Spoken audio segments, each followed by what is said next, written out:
Oi, gente, boa noite. Hoje é quinta-feira, 20 horas e 15 minutos, na verdade 20 horas e 16. Olá, boa noite. Como de costume, como eu tenho tentado fazer de costume, hoje é quinta-feira, 20h15. Estou aqui para uma mini live com vocês. Hoje prometo que vai ser bem mini. A gente está na véspera de início do curso de formação em Gestalt Infanto-Juvenil, então essa semana tá muito corrida. Geralmente nas semanas de inícios e inaugurações sempre acontecem atravessamentos, que é para deixar a coisa um pouquinho mais desafiadora. Então eu tô bem corrida aqui, a gente teve vários problemas com a internet semana passada, mas eu quero aproveitar esse tempinho que eu tenho aqui com vocês na nossa super mini live. Olá, gente, boa noite Instagram, boa noite Face, boa noite Jaqueline, boa noite para todos. E quero falar de uma coisa que eu tô há muito tempo para abordar e eu não sabia se eu gravava um vídeo, se eu deixava para fazer alguma observação numa live maior, mas eu achei que talvez coubesse bem hoje nesse esqueminha da mini live, que é a questão do sigilo terapêutico, particularmente na clínica com crianças, e o fenômeno das redes sociais e das infinitas possibilidades de veiculação do trabalho do psicólogo. Leia-se, infinitas possibilidades de divulgação do trabalho do psicólogo. E por que eu tô querendo falar disso, gente? Eu não escolhi ser psicoterapeuta de crianças à toa.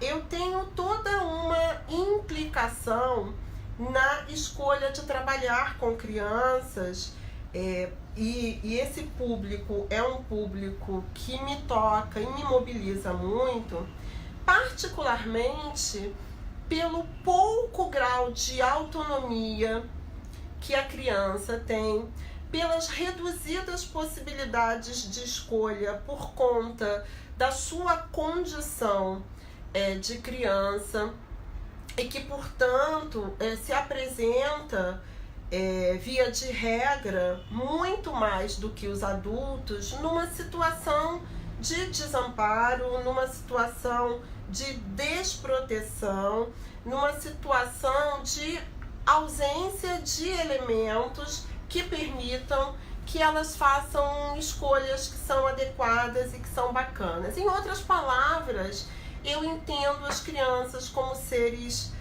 potencialmente vulneráveis em comparação com os adultos de uma forma geral, e daí a minha implicação, como psicoterapeuta. E o que eu costumo ver? Indiscutivelmente, a gente está vivendo um momento na história mundial absolutamente diferente de tudo que a gente viveu. O fato de eu estar aqui sentada numa sala sozinha, olhando para 3 monitores diferentes, falando com você que está aí do outro lado, numa cidade, num estado, num país diferente, é possibilitado pela internet, é possibilitado pelas redes sociais. E se não fosse isso, eu não estaria falando com você aqui agora. Nós não estaríamos... Só um instantinho, gente. Nós não estaríamos nos comunicando. Talvez o meu trabalho chegasse a um número muito menor de pessoas, porque hoje eu tenho condições de dar aula ao vivo, de dar aula online, e tudo isso foi possibilitado pela internet e pelas redes sociais. Junto com isso vem um fenômeno não só de exposição da vida cotidiana de cada um, como de exposição e divulgação do trabalho e dos trabalhos, né, que cada um realiza. Então é claro que as minhas redes sociais, elas são enviesadas. A gente vive numa espécie de bolha. Eu tenho nas minhas redes sociais pelo menos 80% dos amigos, das pessoas adicionadas, psicólogos ou estudantes de psicologia. Portanto, eu tenho disponível o tempo todo, acessível aos meus olhos o tempo todo, uma série de publicações de psicólogos, estudantes de psicologia, né, pessoas da mesma área, divulgando os seus trabalhos, né, apresentando as suas propostas, e até aí tudo bem. Nós estamos aqui fazendo isso. Até aí tudo bem. Eu uso o Facebook, eu uso o Instagram para divulgar o meu trabalho, para divulgar o meu livro, para divulgar o meu núcleo de Gestalt Terapia aqui no Rio de Janeiro, para divulgar os cursos, e é assim que eu chego até vocês. Mas o que acontece quando a gente esquece que atrás de muitas das postagens que a gente faz existem pessoas, e pessoas que nos procuram em sofrimento, que nos procuram por conta de uma ajuda, né, de um auxílio que nós, como psicoterapeutas, estamos aptos a fornecer, e cujo conteúdo da sessão é protegido por sigilo. O que acontece, gente, quando a gente esquece isso? E por que eu tô levantando isso? Porque eu tenho visto com alguma frequência, particularmente no que diz respeito às crianças e aos atendimentos infantis, uma série de publicações que, de alguma forma, violam o sigilo terapêutico das sessões. Vamos lá, gente, vamos pensar junto. Se a gente pensa numa sessão terapêutica com um adulto, é fácil a gente pensar que não cabe, por exemplo, fazer uma descrição, um relato da sessão com o adulto, das suas intervenções, do que ele disse, deixou de dizer, fez, deixou de fazer, e publicar numa rede social para mostrar, olha só como eu sou um psicoterapeuta, olha só como eu trabalho, olha só como eu faço intervenções bacanas, olha só como quando eu digo isso, o meu cliente diz aquilo, ou quando eu proponho isso para ele, ele faz assim, assim. Com certeza, se eu falo algo desse tipo para vocês achariam muito estranho e provavelmente me diriam: ah, mas isso não faz o menor sentido, né, Luciana? Isso é expor a sessão do cliente numa rede social. Isso é um absurdo. Isso é absolutamente proibido pelo nosso código de ética, certo? Com certeza vocês concordariam comigo. Agora, o que acontece quando a gente entra no reino das crianças? Quando a gente entra no reino das crianças, parece que alguns dos elementos que dizem respeito à proteção do que a criança compartilha com a gente, ao sigilo daquilo que ela traz só para a sessão terapêutica. E todos esses elementos acabam sendo, de alguma forma, um tanto relativizados. E de que maneira?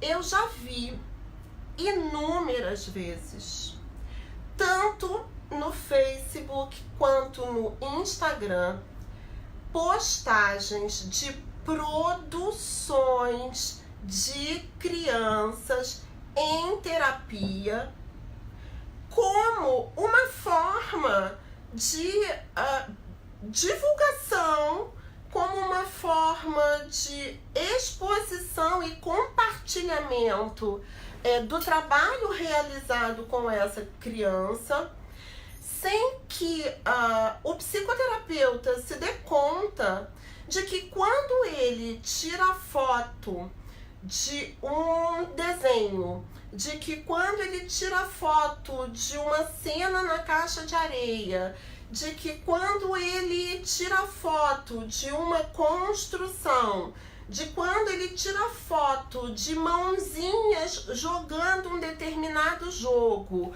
ou de algo que foi construído em argila e posta numa rede social, ele está postando algo que foi compartilhado numa sessão que, por regra, é protegida por sigilo terapêutico. E antes que alguém me diga que foi a criança que pediu ou algo desse tipo, eu preciso lembrar que o adulto da relação somos nós. E nós sabemos as implicações, ou deveríamos saber, de expor conteúdos de sessão, né, em redes sociais, porque rede social é público, gente. Se essa criança quer pegar o desenho dela, quer pegar a construção dela na argila e na sucata, quer levar para casa, quer tirar uma foto com o celular dela ou da mãe e postar numa rede social dela, se ela tiver uma rede social, aí é uma escolha dela. É uma produção dela que ela está escolhendo exibir, publicizar, expor, compartilhar. Vocês percebem o que eu estou falando? Isso é uma escolha da criança, com a aquiescência dos seus pais. Aquilo que ela faz é dela. Se ela leva isso para casa, ela faz o que ela quiser, inclusive postar numa rede social. Outra coisa é o profissional, psicólogo, psicoterapeuta. Eu não tô nem falando de foto com as crianças, porque isso é o fim da picada. Eu não tô nem falando disso. Isso aí eu não tô nem colocando em discussão. Eu tô colocando em discussão coisas que parecem mais sutis, menos complicadas, porque na verdade, e eu ouço isso, mas na verdade a gente não tá expondo a criança, na verdade ela não tá aparecendo na foto, na verdade o nome dela não está sendo dito. Gente, isso é o mínimo. Porque se nós não problematizarmos isso, então daqui a pouco a gente vai ligar ao vivo no Facebook, ao vivo no Instagram, colocar aqui e passar a sessão da criança ao vivo para todo mundo ver. Era só o que faltava.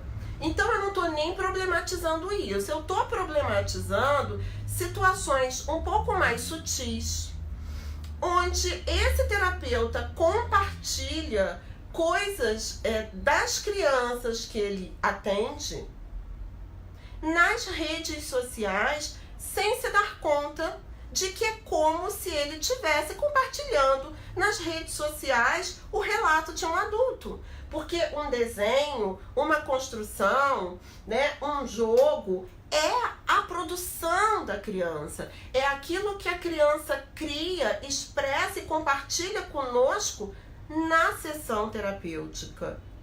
E ao terapeuta cabe acolher e guardar para si e na sessão terapêutica.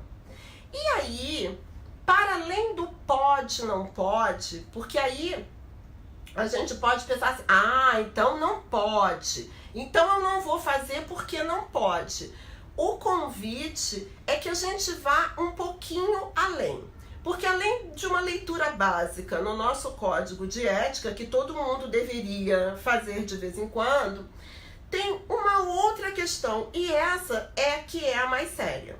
Porque quando a gente fica simplesmente no pode, não pode, isso pode, então eu vou fazer. Isso não pode, então eu não vou fazer. Eu não vou fazer porque senão o CRP vai me notificar, eu vou perder a minha licença, eu vou perder a minha carteira, alguém vai me dedurar, ou sei lá o que. Então eu não vou fazer. Então eu vou fazer porque pode. Mais do que isso, gente, a pergunta que não quer calar é: para quê? Para que um profissional de psicologia, para que um psicoterapeuta precisa pegar um desenho, precisa pegar uma produção? Uma outra coisa muito comum, agora vão me matar, né? Porque isso é a polêmica, porque um monte de gente faz isso também, que é não só publicar os desenhos, né, e produções das crianças, como publicar os presentes, os eventuais mimos, com estas palavras, que os psicoterapeutas recebem, sem em nenhum momento parar para problematizar e refletir sobre essa necessidade sob um ponto de vista terapêutico. O que faz com que um psicoterapeuta precise publicizar para todo mundo um material de sessão? Ele precisa publicizar um material de sessão para quê? Para dizer o quanto que ele ama trabalhar com crianças, para mostrar o quanto que ele é um bom psicoterapeuta, para dizer para o mundo o quanto que as crianças gostam dele. Então, esta pergunta, ela é uma pergunta muito importante, porque ela revela as necessidades do psicoterapeuta. E na medida que ela revela as necessidades do psicoterapeuta, uma outra pergunta que surge é: a terapia, o espaço terapêutico, a relação terapêutica, ela acontece a serviço de quem? É a serviço da criança ou é a serviço das necessidades do psicoterapeuta? O fazer terapêutico acontece para dar contorno à experiência de autoconhecimento e de criação de possibilidades na vida daquela criança e daquela família, ou ela serve para ser publicizada de uma forma muitas vezes absolutamente mercadológica, para que o terapeuta mostre para todo mundo o quanto que ele é bom? Isso é muito sério, porque a gente vive também um momento, esse de redes sociais, que é o momento da invasão do marketing digital.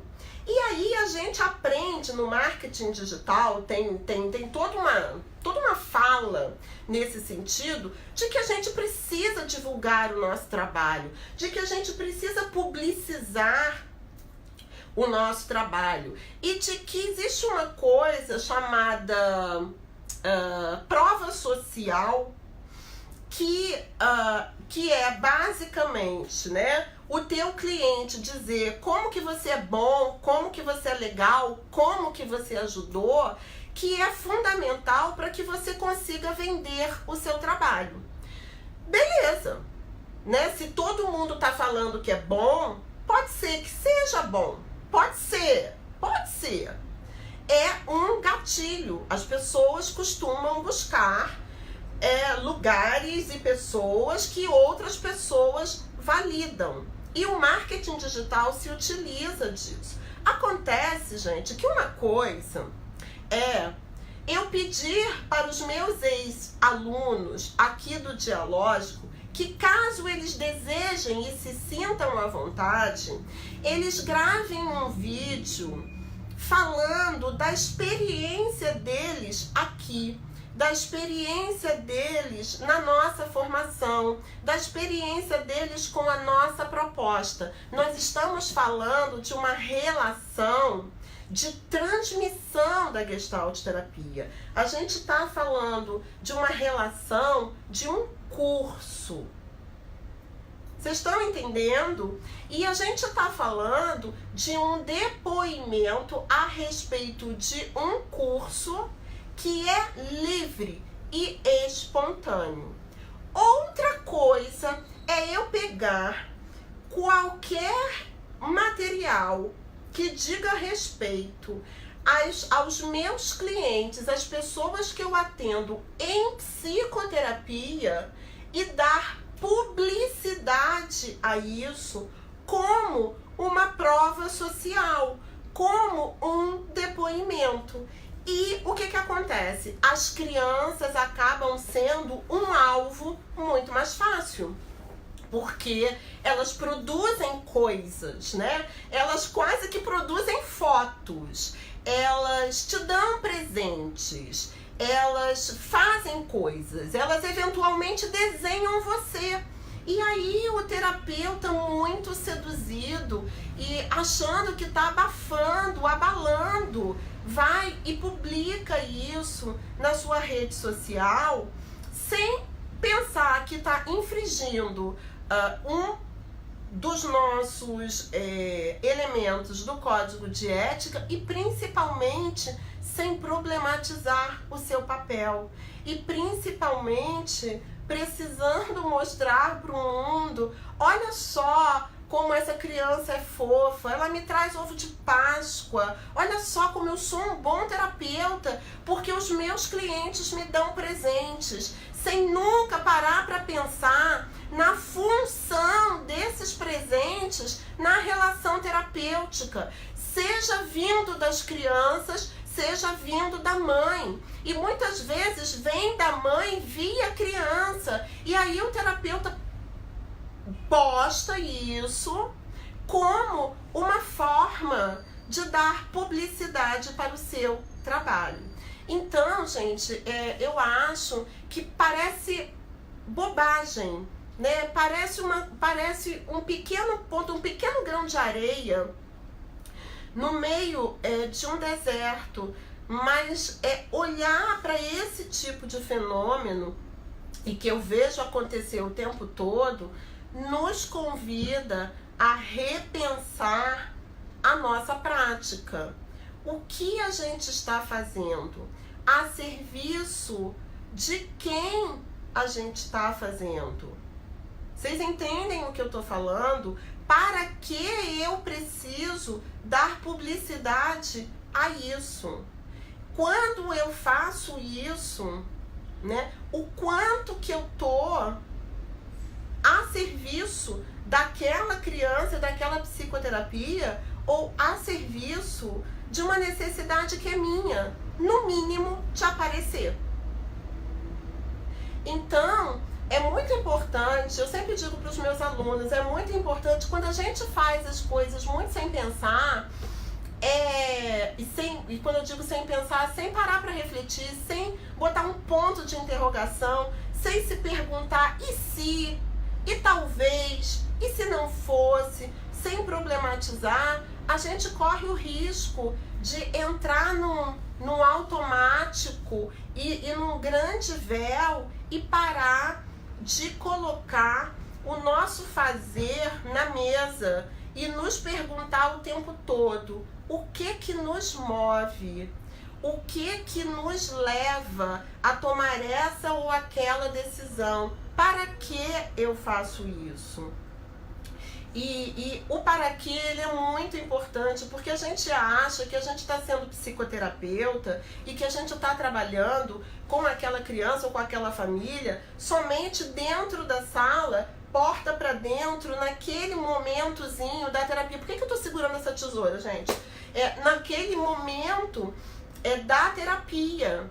E, na verdade, tudo que eu faço que diz respeito a esse caso, que diz respeito a essa criança, a essa família, a essa situação, é algo que tem um impacto e que tem uma reverberação no processo terapêutico. Muitas vezes eu estou sendo absolutamente capturada, eu estou sendo absolutamente seduzida por essa família, por essa criança, fazendo então com que eles continuem ininterruptamente repetindo suas formas habituais adoecidas, e eu nem percebo, porque eu tô tão seduzida, eu tô tão mexida, porque a criança fez um desenho meu, né? Me desenhou, porque ela me deu uma florzinha, porque ela escreveu um bilhetinho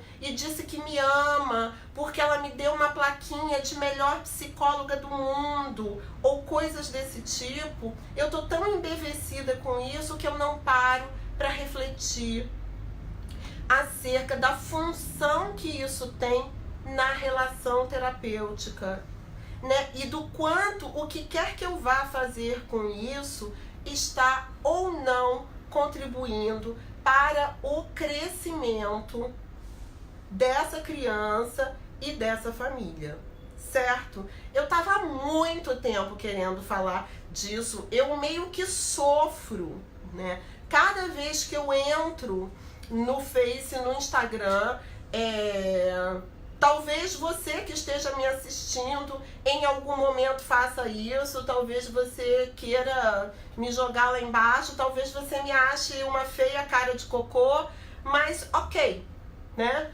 Ok. Quando eu sento aqui para compartilhar as coisas que eu compartilho, eu não tô me arvorando a ser dona da verdade.